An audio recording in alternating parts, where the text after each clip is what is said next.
Yeah, so next time when we meet, next Thursday, we're going to name the Antichrist. Yes. It has nothing to do with the fact that the election returns will be in.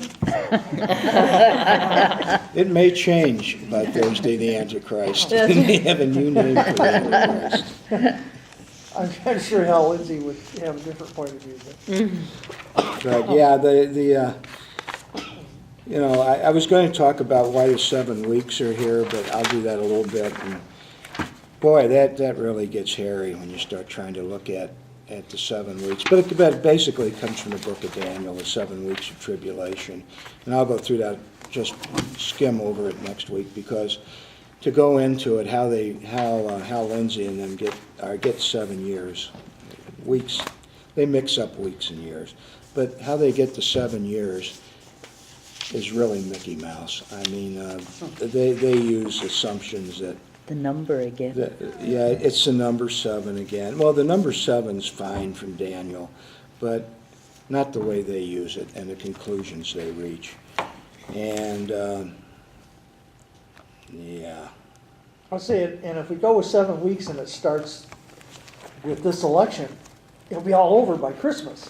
Whereas 7 years, I'm probably not even gonna be here, so. Yeah, well, it's 7 years, so I can't, well, I get, the Antichrist is just take 5 minutes here. Yeah. The Antichrist is an interesting person because everybody talks, all the movies, they have the Antichrist, the Antichrist, the Antichrist. Get a concordance and look in the Bible at which books talk about the Antichrist. There are 2.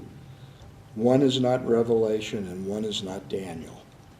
There are 2 epistles, very small epistles, 1 John and 2 John. And John, or whoever there, again, it's whoever wrote these, probably followers of John, wrote, and they talked about a spirit of Antichrist that is in the world. And Antichrist, as you read through there, what they think is Antichrist is somebody who said Jesus did not come in the flesh. It's a theological term called docetism, and it means that he didn't physically come in the flesh. Now, go back to the whole beginning of Christianity. It wasn't monolithic by any means. There wasn't just one understanding, like the church usually teaches. Well, the Christians believed a whole lot of different things. There were Gnostics. There were all kinds of people out there that had different beliefs, right? And there was one group of Christians who believed that Jesus never came in the flesh. They believe he was like I don't know what you would call him. Somebody Apparition. without, an apparition, that's good. Apparition, yeah, that type of thing. But they were Christians. And John's saying, no, you say Jesus did not come in the flesh, you're the Antichrist. You're an Antichrist. You're This against is Christ, Christ, right. and you're against Christ. Because Christ had to come in the flesh, and he felt those nails going in and all this stuff. And the docetic people, they're saying, no, he would have never felt that, because he wasn't real flesh and blood. He was all spirit. And then there's some who are saying, well, he's part human and part spirit. And then there was another group of Christians who said, no, he's all human. And they were in with the Jews. So, and then you had, divisions in between those divisions. So when this is being written, it's being written to people with a lot of different beliefs about who Jesus is, even this book. Well, you can see him. He's got a whole different belief about Jesus than what I'm sure we do at this table. This Jesus here, he'll whack you. Well, and he kind of tore into the 7 churches a bit, 6 of them anyway, about different things, where people are leading you astray. Jezebel is getting you to worship, something that's not Christian. And so, it was the purity of Christian belief was the purity of my understanding of Christian belief is what kind of comes through this John. Is that, and she ain't it, and they ain't it, and they call themselves Jews, but they ain't it. And so he's got a pretty clear idea. And he tells the different churches, yeah, you're doing great, but I've got some issues with you, and and then I say he lays into Jezebel and some other stuff. So there are all these people leading you astray, Yeah. so. Jim, why do you From- think from they ever his put take. this book in? Oh, we talked about that a little bit last. A lot of people did not want it. I mean, there was a lot who said, this is not Jesus. We don't want this book in here. Well, it's a style of writing, apocalyptic writing. Right. It's symbolic. And there's other apocalypse stuff out. Apocalypse of Peter, Apocalypse of Adam, this is Apocalypse of John. But they're looking at it, and I do not know why they really wanted to put this in. But they had to make it be the John of the Gospels that wrote it, because when they're looking at which books to canonize to put in here, they're saying, well, they have to be from apostles, or they have to be from people, who were next to apostles. So they had to be early.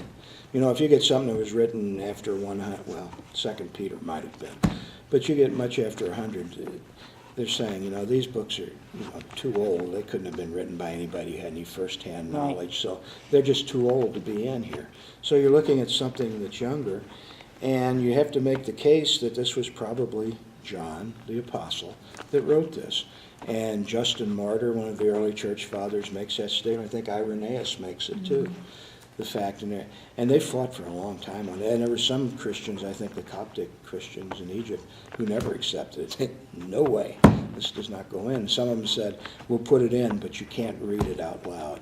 It's just there, we're going to ignore it. But You it's read it out loud. Yeah, I read it out. Well, there's a blessing in chapter 1 for studying this. You get a blessing out of this, so should all So get a that's why you're blessing. doing this. And I'm going to blessing. I'm going to Get give yourself that. blessed. Motivations are coming to life. I'm going to go to God and say, give me my blessing. That's right. I have my coupon. That's right. That's right. Do the switch. I just Yeah, want but quick that's the answer. I don't know. overarching Right. question. Jim, what do you think the motivation is with Hal Lindsey and all the other people that are doing it? What's Money. Times, he figures, well, it's all good.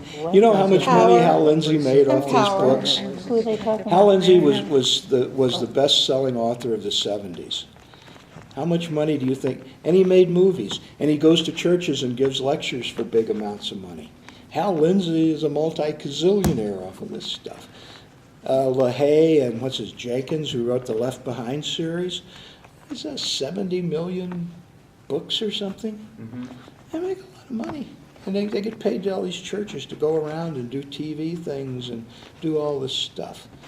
So this book is big bucks. Plus, there's a lot of adoration from the people who follow them. Yeah. That whole ego thing, too.